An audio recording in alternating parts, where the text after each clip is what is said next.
தான் சொல்கிறேன். So video skip பண்ணாதீங்க. ஸோ ஓவர் ட்ரெய்னிங்னா என்ன, ஓவர் ட்ரெய்னிங்னால என்னென்ன சைட் எஃபெக்ட் ஜிம்மில் நம்ம அதிகமாக ஒர்க் அவுட் செய்கிறதுனால வரப்போகுது அப்படின்ட்டு தான் இந்த வீடியோ நம்ம பார்க்க போகிறோம். ஸோ ஃபஸ்ட்டு பார்த்தீங்கன்னா ஓவர் ட்ரெய்னிங்னா நம்ம மசில்ஸுக்கு வந்து அதிகமாக ஓவர் ட்ரெயின் பண்ணுறது தான். ஸோ இப்போ பார்த்தீங்கன்னா ஃபார் எக்ஸாம்பிள் இன்றைக்கி வந்து பைசெப் கர்ல் ஒர்க் அவுட் பண்ணுறீங்க அப்படின்னா, ஸோ நிறைய பேர் பார்த்தீங்கன்னா மார்னிங்கும் பண்ணுவாங்க. ஸோ எனக்கு மசில் நல்லா க்ரோ ஆகணும் அப்படின்னு சொல்லிட்டு ஈவினிங்கும் பண்ணுவாங்க. ஸோ அதே பார்த்தோன்னா அடுத்த நாளும் பண்ணுவாங்க. ஸோ அடுத்தடுத்த நாள் பண்ணிகிட்டே இருப்பாங்க. ஒரே ஒர்க் அவுட்டை வந்து ஒரே மசில் பார்ட்டுக்கு வந்து ஒர்க் அவுட் கொடுத்துட்டே இருப்பாங்க. ஸோ அப்படி பண்ணுறதுனால நம்ம மசில்ஸ் பார்த்தோன்னா க்ரோ ஆகாது.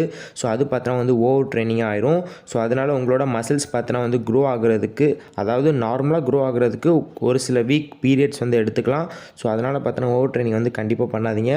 ஸோ இப்போ பார்த்தோன்னா ஃபார் எக்ஸாம்பிள் இன்றைக்கி புஷ்அப்ஸ் பண்ணுறீங்க, ஒரு 3 செட் வந்து கம்ப்ளீட் பண்ணுறீங்க இன்றைக்கி புஷ்அப்ஸ் ஒர்க் அவுட் அப்படின்னா, அடுத்த நாள் பார்த்தோன்னா வந்து மறுபடியும் அந்த புஷ்அப்ஸ் வந்து பண்ணக்கூடாது.